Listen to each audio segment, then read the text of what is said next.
எல்லா புகழும் இறைவனுக்கே.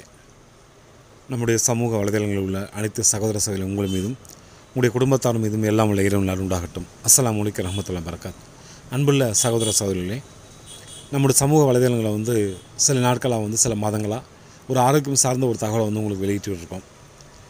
அதில் இன்றைக்கி நம்ம பதிவு வெளியிடுறதாக சொல்லியிருந்தோம். என்ன பதிவு அப்படின்னா, தெரிந்த உணவு தெரியாத நன்மைகள். அப்படிப்பட்ட ஒரு தெரிஞ்ச உணவு தான் நம்ம எல்லாத்துக்குமே. ஆனால் நன்மைகள் அதில் நன்மைகள் இருக்குதா அப்படின்னு நமக்கு தெரியாமல் போச்சு அப்படின்னு இதோட நன்மைகளை சொன்னால் நீங்கள் ஆச்சரியப்படக்கூடியங்க. அப்படிப்பட்ட ஒரு நன்மைகளை பலவிதமான நன்மைகளை நிறைஞ்ச ஒரு உணவு தான் இன்றைக்கி உங்களை அறிமுகப்படுத்த போகிறோம். அதோட நன்மைகள் என்னங்கிறது உங்களை சொல்ல போகிறோம். அது வேறு ஒன்றும் ரொம்ப பிரமாதமான ரொம்ப செய்கிறது ரொம்ப கஷ்டமான உணவுலாம் கிடையாது. ரொம்ப எளிமையான உணவு தாங்க. நம்ம ஏற்கனவே பலமுறை சாப்பிட்ட உணவு தான். ஆனால் அதோடைய பலன் இந்தளவு இருக்குமா, பலன் இந்தளவு இருக்குதான்னு நம்ம தெரியாமல் போச்சு. அதான் வித்தியாசம். இப்போ உங்களுக்கு பலனை பண்ணுறது சொல்கிறோம். அந்த உணவுகள் உங்களுக்கு தெரிஞ்ச உணவு தான். உணவு என்னென்னு பார்த்தீங்க அப்படின்னா, வாழைப்பூ, முருங்கைக்கீரை, தேங்காய், பாசிப்பருப்பு இதெல்லாம் சேர்ந்து கூட்டுங்க. இந்த கூட்டாக செய்கிறது இப்போ நிறைய வீட்டில் செய்வாங்க இல்லையா. இதில் என்ன பண்ணுங்கள், காரத்துக்கு மிளகாய், பச்சை மிளகாய் எதுவுமே போட வேணாம். என்ன மிஞ்சினா அதிகபட்சம் நீங்கள் மிளகுத்தூள் ஆட் பண்ணி, மிளகு சீரகம் ஆட் பண்ணால் உங்களுடைய ஆரோக்கியம் இப்போ சொல்லக்கூடிய ஆரோக்கியம் முழுமையாக கிடைக்குங்கிறதுல மாற்றுக்கிறது கிடையாதுங்க.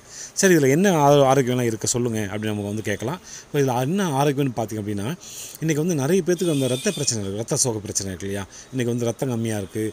இந்த ரத்த சோகை நீங்கள் நிறைய பேத்துக்கு இருக்குது. 10 பேத்துக்கு 2 பேத்துக்காவது இந்த பிரச்சனை இருக்குது. அப்போ அந்த மாதிரி உள்ளவங்க என்ன பண்ணுங்கள், இதை ஒரு நாள் விட்டு ஒரு நாள் தொடர்ந்து சாப்பிட்டுட்டு வாங்க. கண்டிப்பாக உங்களுடைய ரத்த அளவு கண்டிப்பாக அதிகரிக்கிறதுல மாற்றுக்கிறது கிடையாது. அதே மாதிரி பாருங்கள் அப்படின்னா, இன்றைக்கி மலச்சிக்கல், இன்றைக்கி அதிகமான பேருக்கு மலச்சிக்கல் இருக்குது. மலச்சிக்கல் பார்த்தோம் அப்படின்னா 10க்கு ஒரு 4 பேருக்கு அந்த மலச்சிக்கல் இருக்குது. மலச்சிக்கல் என்ன காரணம்னு பார்த்தோம் அப்படின்னா, நம்ம முன்னோர்கள் எல்லாமே ஒரு ஆரோக்கியம் சார்ந்த உணவுகள், அதாவது மாவுச்சத்து கம்மியாகவும் அதே சமயத்தில் நார்ச்சத்து அதிகமாக உள்ள உணவு தான் முன்னோர்கள் சாப்பிட்டாங்க. ஆனால் நம்ம இன்றைக்கி அப்படியே ஆப்போசிட்டாக என்ன பண்ணுறோம், நார்ச்சத்து உள்ள உணவு கம்மியாக சாப்பிட்டு அல்லது சாப்பிடாமல் இருந்து மாவுச்சத்து உள்ள உணவு தான் அதிகமாக சாப்பிட்றோம். அப்போ மாவுச்சத்து உள்ள உணவு அதிகமாக சாப்பிட்றோம்னா கண்டிப்பாக மலச்சிக்கல் வரும். அந்த மலச்சிக்கல் பார்த்திங்கன்னா பல சிக்கலுக்கு காரணமே இந்த மலச்சிக்கல் தான் அடிப்படையாக இருக்குங்க. இந்த மலச்சிக்கல் யார் இல்லாமல் ஒரு மனிதன் வாழ்றாங்கன்னா கண்டிப்பாக அவங்க ஆரோக்கியம் இருப்பாங்க. யாருக்கெல்லாம் இந்த மலச்சிக்கல் பிரச்சனை இருக்குதோ அவங்களுக்கு என்ன இந்த மூட்டு வலியெல்லாம் சீக்கிரமே வந்துடும். இந்த அஜீரண பிரச்சனை வரும். இப்படி நிறைய பிரச்சனை உருவாக்கக்கூடியது மலச்சிக்கலுங்க. அப்போ நீங்கள் என்ன பண்ணணும் அப்படின்னா, மலச்சிக்கல் உள்ளவங்க என்ன பண்ணலாம், இந்த கூட்டை நீங்கள் என்ன பண்ணுங்கள், ஒரு நாள் சாப்பிட்டுட்டு வாங்க. கண்டிப்பாக உங்களுடைய மலச்சிக்கல் பிரச்சனை தீரும். அடுத்து பார்த்திங்கன்னா, வயிற்றுப்புண், இந்த அல்சர்னு சொல்லக்கூடியது இன்றைக்கி நிறைய பேத்துக்கு இந்த பிரச்சனை இருக்குது. ஒரு 10 பேருக்கு 3 பேர் 4 பேர் தான் சொல்கிறாங்க வயிற்றில் புண் இருக்குது, அல்சர் இருக்குன்னு. இதை என்ன பண்ணாங்க, இது என்னமோ அவங்க படித்தவங்க டிகிரி மாதிரி இன்றைக்கி எவ்வளோ நம்முடைய மனப்பக்கம் மாறி போச்சுன்னு பார்த்தீங்கன்னா, இன்றைக்கி நம்ம ஒரு காலகட்டத்தில் பார்த்திங்கன்னா நம்மளுடைய நோய்கள் ஏதாவது இருந்துச்சுன்னா அந்த நோய்களை சொல்கிறதுக்கு நம்ம வெக்கப்படுவோம். ஆனால் இன்றைக்கி சர்வசாதாரணமாக நம்மள்ட்ட என்னென்ன நோய்கள் இருக்குங்கிறத பட்டியல் போடுறாங்க. இன்னும் படித்த டிகிரி வாங்கின மாதிரி, இத்தனை 10 டிகிரி வாங்கின மாதிரி என்ன சொல்கிறாங்க, எனக்கு அது இருக்குது இது இருக்குது, அதை பெருமையாக சொல்லக்கூடிய காலகட்டம் மாதிரி நம்மளுடைய மனப்போக்கம் மாறி போச்சுங்கிறது ரொம்ப வேதனையான விஷயம். அப்போ அல்சர் எதனால் வருதுன்னு பார்த்தீங்கன்னா, பொதுவாக மக்கள்கிட்ட ஒரு பரவலாக கருத்து என்ன இருக்குதுன்னு பார்த்தீங்கன்னா, அதாவது நேரத்துக்கு சாப்பிடணும், சாப்பிட்லன்னா அல்சர் வரும் அப்படின்றாங்க. அது காரணமே கிடையாதுங்க. அல்சர் வரும் என்ன காரணம் பார்த்தீங்கன்னா, நீங்கள் பசிக்கிறப்ப சாப்பிட்டீங்கன்னா அது நோய் கிடையாது. பசிக்காதப்போ சாப்பிட்றீங்க பார்த்தீங்களா. இப்போ நமக்கு பசிக்குது, ஆனால் நம்ம என்ன பண்ணுறோம், அது உதாசீனப்படுத்த நம்மளுடைய வேலைகளை தொடர்ந்து பார்த்துக்கிட்டே வரோம். அப்போ வேலை தொடர்ந்து பார்த்துட்டு வேலைலாம் முடிஞ்சு போச்சு, நமக்கு பசி ஆஃப் ஆகிடுச்சு. ஆனால் நமக்கு இப்போ டைம் கிடைக்குது, அப்போ நம்ம சாப்பிட்லாம். இப்படி பசி இல்லாத சாப்பிடக்கூடிய உணவு என்னாகும், கண்டிப்பாக உங்களுக்கு அல்சராக மாறுங்கிறது அடிப்படை விளைவிக்குங்க. அப்போ அந்த மாதிரி அந்த வயிற்றுப்புண் உள்ளவங்களும் இந்த மாதிரி உணவு தொடர்ந்து எடுத்துங்க. அது போக பார்த்திங்க அப்படின்னா, அடுத்து ஆண்களுக்கு நம்ம பிரத்யேகம் சொன்னோன்னு பார்த்தோன்னா, ஆண்களுக்கு பார்த்திங்கன்னா இப்போ நிறைய பேருக்கு இந்த பிரச்சனை இருக்குது. என்ன பிரச்சனை அப்படின்னா, அந்த ஆண்மை குறைவு, அந்த போக சக்திம்பாங்கள்ல, அந்த இல்லறத்தில் ஈடுபடக்கூடிய அந்த சக்தி ரொம்ப கம்மியாக இருக்குது. காரணம் பார்த்திங்கன்னா நம்முடைய உணவு பழக்கம், நம்முடைய உறக்கம், நம்முடைய அந்த மன உளைச்சல், இப்படி நிறைய காரணங்களால் இந்த மாதிரி பிரச்சனை வருதுங்கிறத நம்ம புரிஞ்சுக்கணும்.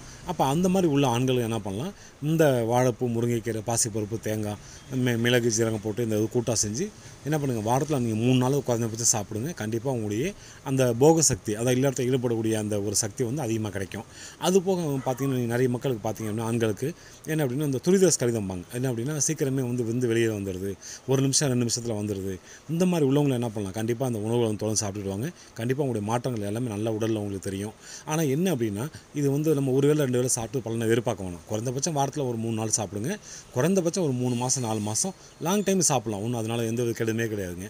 அடுத்து பார்த்திங்கன்னா, எந்த ஒரு நல்ல உணவுனா நம்ம பொதுவாக சாப்பிடக்குள்ள அதிகமாக சாப்பிட்டா அது நம்ம உடல் கெடுதல் செய்யுங்க. ஆனால் இந்த உணவை பொறுத்தவரை பார்த்திங்கன்னா, நீங்கள் வந்து ரொம்ப விரும்பணும். சாப்பாடு மட்டும் கொஞ்சம் கம்மியாக வச்சு வெறும் இந்த கூட்டே நிறைய சாப்பிட்டாலும் உங்களுக்கு ஒன்றும் பண்ணாது. இந்த குடலில் உள்ள அழுக்குகள், அசுத்தங்கள் எல்லாமே என்ன ஆகும், கண்டிப்பாக அது வந்து உங்களுக்கு க்ளீன் பண்ணி வெளியே கொண்டு வரும். இப்படிப்பட்ட ஒரு மிகுந்த ஒரு ஆரோக்கியம்.